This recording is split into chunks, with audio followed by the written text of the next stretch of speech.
오늘 본문에 보시면 38장 1절에 히스기야가 병들어 죽게 된 상황을 우리에게 알려주고 있습니다. 1절을 보시면 그때 히스기야가 병들어 죽게 되니 아모스의 아들 선지자 이사야가 나아가 그에게 이르되 여호와께서 이같이 말씀하시기를 너는 네 집에 유언하라 네가 죽고 살지 못하리라 하셨나이다. 히스기야가 병들었는데 그냥 느낌상 죽을 것 같다는 그런 고통이 아니라 하나님의 사람 이사야를 통해서 하나님께서 말씀을 전해주셨어요. 네가 죽을 것이고 살지 못할 것이다. 아주 확실한 하나님께로부터 임하는 분명한 죽음에 대한 선고를 지금 히스기야가 받게 된 상황이에요. 이것은 히스기야 왕의 개인적인 죽음일 뿐 아니라 유다 백성 공동체에도 죽음이 임했다는 그런 소식으로 해석할 수가 있어요. 개인을 넘어 공동체가 처한 죽음의 상황이죠. 아수르의 공격 앞에 지금 히스기야가 병들어 죽게 된다면 이 나라의 운명이 어떻게 될 것인가? 매우 비극적인 상황이죠. 코로나가 잠잠해지는 듯 했는데 폭발적으로 재확산이 되고 있고 그 중심에 특정 교회가 매개가 되었다. 이것은 한국 교회의 죽음 선고와도 같은 정말 비관적인 현실입니다. 어디 가서 교회 다닌다는 얘기를 할 수가 없어요. 마치 여종 하나가 너도 예수와 같은 물이 아니었느냐 베드로에게 물었을 때 내가 그를 알지 못한다는 것처럼 우리는 어디든 가서 내가 교회를 알지 못한다. 이제는 바깥에 식당에 가서 식사할 때도 기도하는 게 눈치 보입니다. 내가 교회 다니는 사실을 누구에게도 알리지 마라. 교회가 욕을 먹으니까, 성도가 욕을 먹으니까. 정말 교회가 죽음 선고를 당한 것 같은, 사망 선고를 당한 것 같은 이 상황에 정말 무엇이 대책이고 무엇이 희망인가? 죽음의 그림자가 드리워진 것 같은 이 교회의 현실 앞에서 어디로부터 회복을 우리는 기대해야 할 것인가? 그럼 하나님의 회복을 꿈꿔야 됩니다. 하나님의 회복하심, 다시 말하면 하나님의 부흥이란 우리가 주도해서 이루어내는 게 아닙니다. 부흥의 주체는 어디까지나 하나님이신데 이 부흥이란 성도의 생명이 회복되는 것이고 죽어가는 무기력한 교회가 깨어나서 다시금 활기를 찾는 겁니다. 이게 부흥이에요.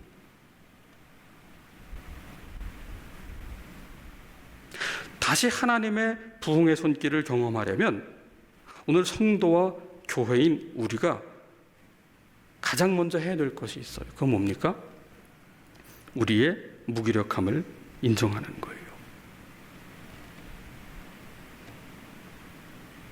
죽음의 현실을 인정하는 겁니다. 지금 이사야를 통해서 네가 죽을 것이고 다시는 살지 못할 것이다 사형 선고를 받은 이 히스기야 왕은 어떻게 반응합니까? 2절을 보십시오. 아주 짧은 한 문장 속에 히스기야가 어떻게 반응했는지를 우리에게 알려주고 있는데 히스기야가 얼굴을 벽으로 향하고 여호와께 기도하였다. 히스기야는 자신의 죽음이 임박했다는 소식을 들었을 때 전국 의사협회를 불러서 내가 살 길이 무엇이냐 묻지 않았습니다. 비용을 들여 가장 소문난 명의를 찾아가 건강검진 받지 않았습니다. 외국 병원에 나가면 치료의 방법이 있지 않겠느냐?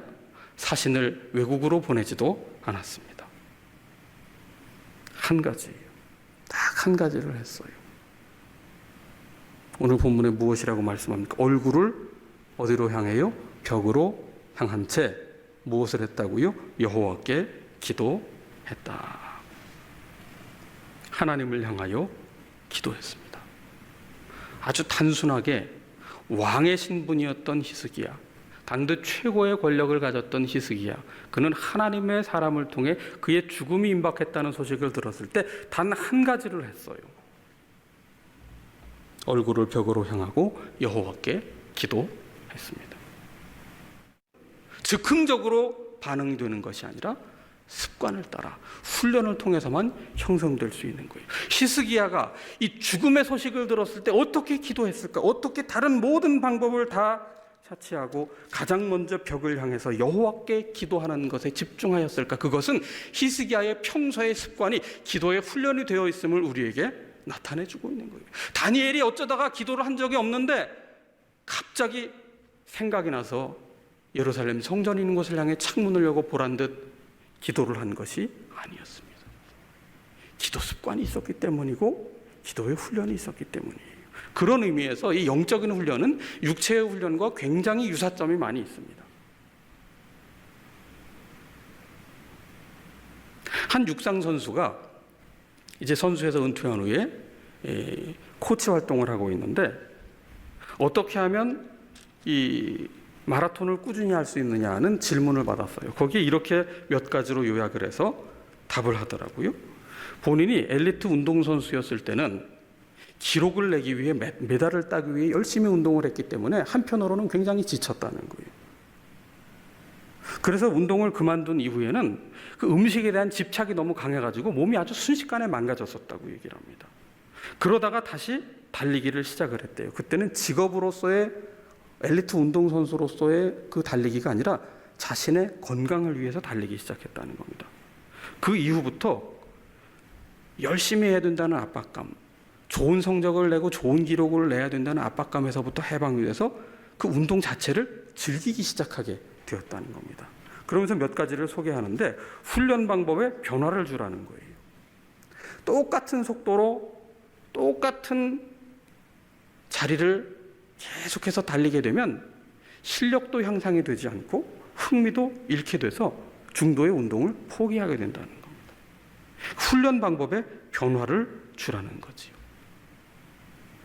서재에서 묵상을 했다면 한 번은 거실에서 묵상을 할 수도 있겠고 하루는 좀 바깥으로 나와서 조용히 산책을 하면서 말씀을 되새겨 볼 수도 있겠지요. 사람들과 함께 달려보기 시작했다.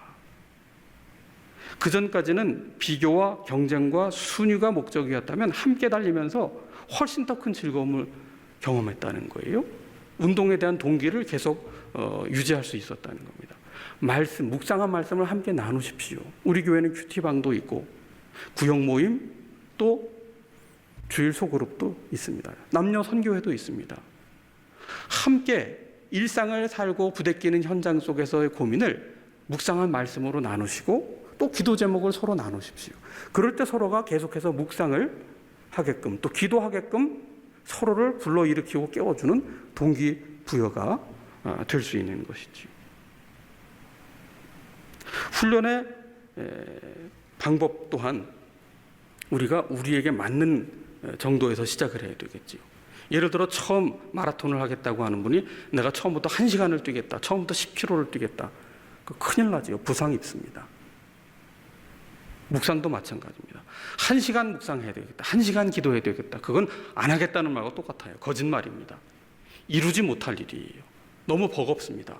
3분 묵상부터 시작하겠다. 오늘 본문만 읽어보겠다. 매일 성경 해설만 한번 읽어보겠다. 본문과.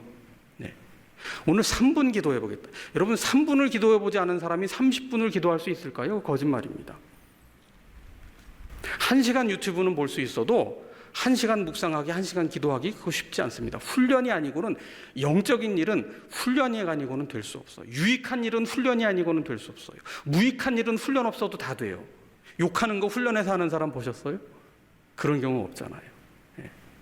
좋은 일일수록 유익한 일일수록 훈련을 해야 되는데 실천 가능한 것부터 과욕을 부리지 말고 천리길도 한 걸음부터지요. 그리고 이분이 또 이런 얘기를 해요. 스포츠 심리학 임상 결과인데 운동이라는 규칙적인 스트레스에 지속적으로 노출이 되면 외부에서 오는 스트레스에 대한 적응력이 높아진다고 합니다. 운동을 했더니 스트레스를 잘 이겨낼 수 있는 그런 능력이 배양되더라는 거지요. 우리가 묵상을 하고 우리가 기도를 하게 되면요 쉽게 좌절하지 않게 되고요, 쉽게 화내지 않게 되고요, 쉽게 싸우지 않게 되고요, 쉽게 불평하지 않게 되고요, 쉽게 짜증내지 않게 됩니다.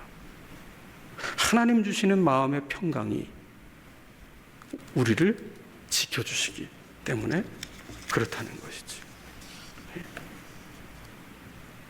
거창한 목표 설정보다 작은 실천 가는 것부터 함께 시작하시고, 옆에 도울 수 있는 분, 나눌 수 있는 분, 나 이제 좀 묵상 좀 하고 싶다, 나 큐티 좀 하고 싶다, 매일 성경을 시작하고 싶다, 일주일에 7번 하겠다고 너무 과합니다. 일주일에 2번 시작해보겠다, 일주일에 2번 기도해보겠다, 시작하십시오. 그런데 그럼에도 불구하고 운동하는 사람들에게 가장 넘기 힘든 고개가 있다고 하더라고요. 운동하는 사람들에게 가장 넘기 힘든 고개는 한계령도 아니고 대관령도 아니고 현관령이라고 합니다. 현관에서 신발끈 묶고 문 밖으로 나가는 게 제일 힘들대요. 마찬가지예요. 말씀 앞에 서는 게 제일 힘들고요, 기도의 자리에 우리의 잡념을 거두고 엎드리는 게 사실은 제일 넘기 힘든 고갯길이다. 지금 실천하십시오. 지금. 우리가 말씀을 들을 때는 그런 생각을 해요. 히스기야처럼 이런 죽음의 상황에서도 정말 하나님을 향해 기도해야 되겠구나. 그리고는 일주일 동안 또 말씀 다 잊어버리고 그냥 또 열심히 부지런히 염려 속에 살아간단 말이에요. 비교하며 살아간단 말이에요. 그럼 기도는 힘들고 부담스러운 일일 수 없어요. 요한복음 16장 24절에 보시면은, 지금까지는 너희가 내 이름으로 아무것도 구하지 아니하였으나 구하라 그리하면 받으리니 너희 기쁨이 충만하리라. 기쁨이 충만하리라. 여러분, 기도의 특권을, 예수님의 이름으로 기도할 특권을 하나님께서 자녀에게 주셨는데, 기도 응답 중에 가장 큰 선물이 뭐라고요? 기쁨이라고 말씀하고 있어요. 근데 우리는 모두가 내가 기도한 방식대로만 응답해 주시기를 바라냐. 심지어 몇 월 며칠 몇 시까지 요거 해결돼야 됩니다, 안 해결되면 안 됩니다, 교회 안 나갈랍니다, 막 이런 얘기까지 하면서 하나님을 막 윽박지르기까지 하는데, 하나님은 우리가 기도할 때 무엇을 주세요? 요한복음에 의하면 기쁨을 주시고, 누가복음에 의하면 성령을 주신다. 근데 이게 별로 그렇게 우리 마음에 크게 위로가 안 되는 거예요. 내가 원한 대로, 내가 기도한 대로 주셔야지, 무슨 기도했는데 무슨 기쁨을 주시고 뭐 성령을 주시고, 그런 거 말고 좀 정확하게 몇백만 원 며칠까지, 정확하게 100점 만점 중간고사, 이게 딱딱 떨어지고 올 12월 되기 전까지 짝 만나서 정확하게 결혼 날짜, 이게 딱딱 떨어져야 되는데 안 되니까 점집에도 가고 무당도 찾아가고. 여러분, 이게 타락한 교인의 모습 아니겠습니까? 그럼 하나님 어떤 분이세요? 우리가 기도한 대로 응답되지 않을 때가 있어요. 그래서 하나님 앞에 마음이 다칠 때가 있어요. 그런데 하나님은 실수가 없으신 분, 하나님은 선하신 분, 하나님은 목자이신 분, 세상 끝날까지 함께 하시는 분, 반드시 응답하시는 분. 우리가 하나님을 구할 때, 우리의 응답을 구하기 전에 하나님을 구할 때, 하나님은 우리에게 무엇을 주신다고요? 충만한 기쁨을 주신다. 우리의 삶에는 지금 당장 기뻐할 것이 없는데 내가 원하던 일대로 풀리지 않아서 화가 나 있지만, 그러나 궁극적으로 우리가 하나님께 신뢰하고 맡기고 기도할 때 내가 원하던 방식은 아닌지 몰라도, 그러나 궁극적으로는 하나님 어떻게 하신다는 거예요?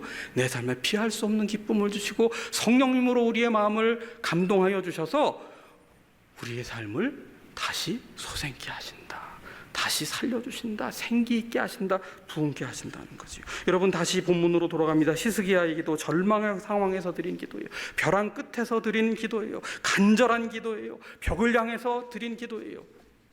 바리새인과 서기관들처럼 사람들에게 보란듯이 계속 손을 들고, 안 보니까 계속 손을 흔들다가 팔이 아프니까 내렸다가 사람 오니까 다시 또 손을 들고 천지의 대주제시여. 그러니까 사람들이 어떻게 해요? 저런 경건한 바리새인, 저렇게 기도하는 바리새인. 근데 주님은 그런 기도 드리지 말라고 했어요. 왜? 사람들에게 인정받으려는 기도였기 때문에.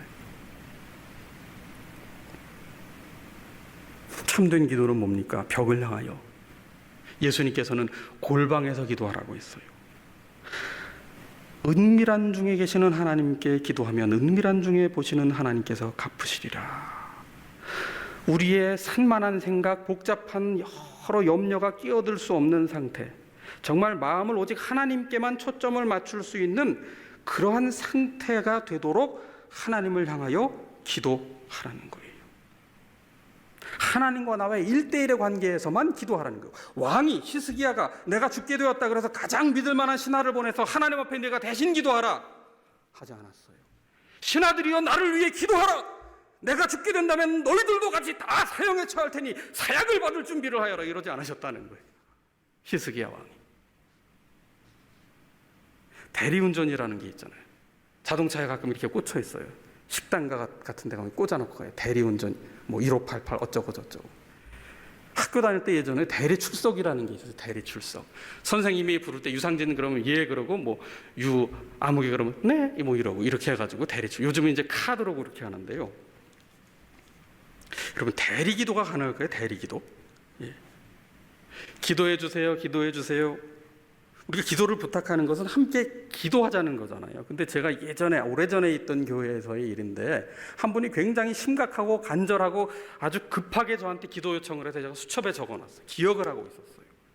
기억을 하고 기도를 하다가 6개월쯤 지나서 그 문제가 어떻게 해결되는지를 여쭤봤어요. 그랬더니 그분이 전혀 뜬금없이 그게 무슨 얘기냐는 식으로 저한테 답을 하셨어요. 제가 충격을 받았습니다. 본인이 기도 제목을 얘기해놓고 본인이 기도를 안 했구나. 까맣게 다 잊어버린 거였구나. 그냥 목사가 지나가니까 그냥 형식적으로 기도 부탁한다고 그냥 말했던 거였구나. 여러분 대리결혼도 가능할까요? 내가 너무 바쁘고 요즘 사업이 재밌으니까 대리결혼 당신이 대신 신혼여행도 갔다 오시오. 이 불가능한데요. 여러분 히스기야는 신하들에게 기도시키지 않았어요. 자신이 겸손하게 하나님께 향해서 1대1로 기도를 드렸던 것이죠. 그리고 구체적으로 기도를 드렸어요.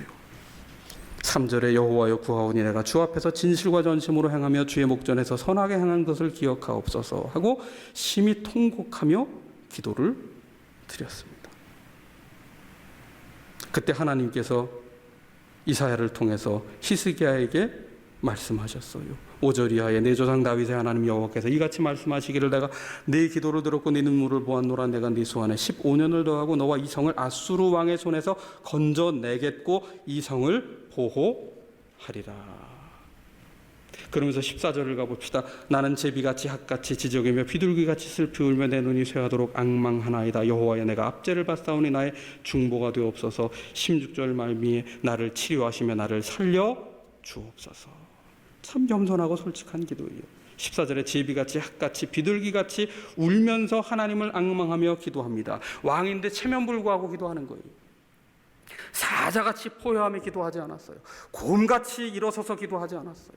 독수리같이 날개를 펴고 기도하지 않았어요.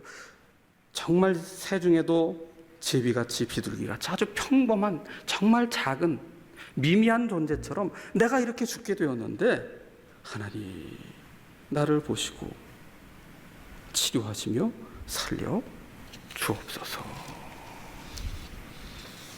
우리가 보통 하나님 앞에 기도할 때 이런 기도를 하잖아요. 우리 자녀들 하나님의 영광을 드러내게 해주시고 우리 가족이 하나님의 영광을 드러내게 해주시고 우리 교회가 하나님의 영광이 되는 교회가 되게 해주시고 오늘도 종일토록 하나님과 동행하게 하여 주옵소서. 근데 조금 더 우리가 구체적으로 기도를 드릴 필요가 있어요. 배우자가 마음속에 정말 꼴도 보기 싫고 너무 미워지는데 하나님 오늘 한 날도 하나님의 영광 가리우지 않도록 내 속에 사랑을 포기하지 않는 마음을 부어주옵소서. 이게 좀 더 구체적이고 정직한 기도 아닐까요? 자녀가 내 마음을 갈기갈기 찢어놓고 있는데 이쁜 건 그저 아무 말 하지 않고 눈 감고 자고 있을 때만 이쁠 뿐인데 어떻게 해야 됩니까? 하나님 포기하지 않고 사랑할 수 있는 마음을 내게 부어주시고 자녀를 바른 길로 인도하는 청지기가 될 수 있도록 내게 지혜를 주옵소서. 그 성도 얼굴만 봐도 그만 예배조차 드리고 싶지 않은데 기도도 안 나오는데 하나님 제 마음을 붙잡아 주시고 감당하고 견딜 힘을 허락해 주옵소서. 히스기야는 겸허히 그리고 구체적으로 하나님 앞에 기도를 드렸던 것이죠. 그렇다고 해서 하나님께 강요하며 윽박지르며 닥달하며 독촉전화하듯 기도하지 않았어요. 하나님의 손에 맡기는 거예요. 나를 살려주옵소서. 믿음의 기도지요. 신뢰의 기도지요. 여러분 사람이 기도응답 받는 것으로 다 만족할까요? 기도응답 좀 됐으면 좋겠다 하는데 실은 응답 많이 받고 체험 많이 할수록 아까 말씀드린 것처럼 더한 욕심, 더한 체험, 더한 응답으로 나를 돋보이고 대단한 능력이 있고 너희들보다는 내가 훨씬 더 영적이라고 하는 그런 영적 교만으로 사람들 앞에 설 수 있는 소지가 많은 것이 또 우리들의 모습 아니겠어요? 히스기야가 만약에 자기 문제에만 초점을 맞춘 기도를 드렸다면 끝없는 욕심을 부렸을 거예요. 비록 죽다가 살아났지만 그것으로 만족했겠어요? 15년 연장된다는 말씀을 들었는데 히스기야에게 욕심을 냈다면 어떻게 했겠어요? 겨우 15년 만입니까? 제가 이제 14년 통치했는데 앞으로 15년만 통치하고 죽어야 된단 말입니까? 제가 적어도 50년은 더 통치할 수 있도록 해주셔야 되는 거 아닙니까? 하나님 이거 너무하지 않습니까? 15년 야박합니다. 아니에요. 15년 연장이 됐어도 사람은 간사하기 때문에 15년이 되는 해에는 하나님 앞에 또 삐졌을 겁니다. 예수님께서 나사로를 살려주셨지만 나사로가 영원히 살지는 않았잖아요. 하나님을 신뢰하며 모든 것을 맡길 수 있는 기도를 우리는 드려야 한다는 것이죠. 지난 주간 한 주간을 비대면 예배를 드리고 지나며 우리의 마음은 뉴스에 온통 마음이 쏠렸고 그리고 우리의 마음은 심히 답답하기까지 했습니다. 어떤 가게, 어떤 식당에서는 이런 종이가 붙어 있었어요. 직접 사진을 보내줘서 봤는데 교회 다니는 분은 안 받습니다. 교회 다니는 분 안 받습니다. 어쩌다가 교회에 대한 세상 사람들의 인식이 이렇게 나빠질 수가 있을까? 신천지는 이단이기라도 했지. 교회를 통해 환자가 폭증하자 너희들도 다 똑같은 것 아니냐. 개신교 전체를 부정적으로 바라보는 시선이 일반화되고 있습니다. 사실 욕은 저 같은 목회자를 비롯해서 교회 지도자들이 먹어야 되는데 왜 일선 현장에 성도님들이 욕을 먹어야 되고 눈치를 봐야 되고 위축이 돼야 되는지 정말 죄송한 마음뿐이에요. 정말 숨어 지내고 싶어요. 정말 숨고 싶은 마음이에요. 이유가 어찌 되었든 교회만 가지고 그러느냐 분명히 항변할 수 있겠지만 그걸 넘어서 적어도 우리가 세상을 구원해야 될, 세상을 살려야 될 책임과 사명이 있는 교회라면 이웃을 향해 그리고 하나님을 향해 우리가 잘못했습니다. 우리가 죄송합니다. 해야 되는 것 아닙니까? 히스기야가 얼굴을 벽을 향해 여호와께 기도하며 하나님 앞에 회개하며 하나님의 은혜를 구한 것처럼 누군가는 그렇게 말했어요. 한국교회는 이제 죽었다. 한국교회 사망 선고가 내려졌다. 지금 우리가 해야 될 것은 단 한 가지예요. 누구를 탓하거나 절망할 것이 아니라 히스기야처럼 벽을 향해 기도해야 될 때입니다. 다른 아무 말이 필요가 없어요. 하나님 앞에 엎드려 우리의 죄를 회개하고 하나님의 자비와 긍휼을 구할 뿐이지. 그럴 때 하나님은 하나님의 때에 하나님의 방법으로 반드시 회복하여 주실 것입니다. 정말 전심으로 정직하게 하나님을 구하며 기도할 때 하나님은 새 일을 행하시며 하나님은 일으켜 주실 것이기 때문입니다. 다시금 간절히 기도의 골방에 엎드려 기도하는 우리 모두가 되어야 하겠습니다. 기도합시다. 하나님, 히스기야에게 죽음이 임박한 것처럼 우리의 내면도 우리의 신앙도 우리의 가정도 우리의 다음 세대도 그리고 한국교회도 그리고 코로나 상황에 신뢰도가 떨어진 이 그리스도인에 대한 위상도 주님 모두가 다 하나님의 개입하심이 아니고는 하나님의 은혜가 아니고는 하나님의 다시 소성케 하시는 부흥이 아니고는 아무런 희망이 없는 줄 아오니 주님 우리의 모든 방법을 내려놓고 히스기야처럼 벽을 향하여 하나님께 간절히 기도하는 그 간절한 회개의 기도, 정직한 부르짖음의 기도를 통하여 하나님께서 우리 가운데 개입하시며 다시 싸매시며 회복하시며 일으켜주시는 그 놀라운 부흥을 경험할 수 있도록 우리의 기도의 골방을 다시 견고케 하여 주시기를 예수 그리스도의 이름으로 기도하옵나이다. 아멘.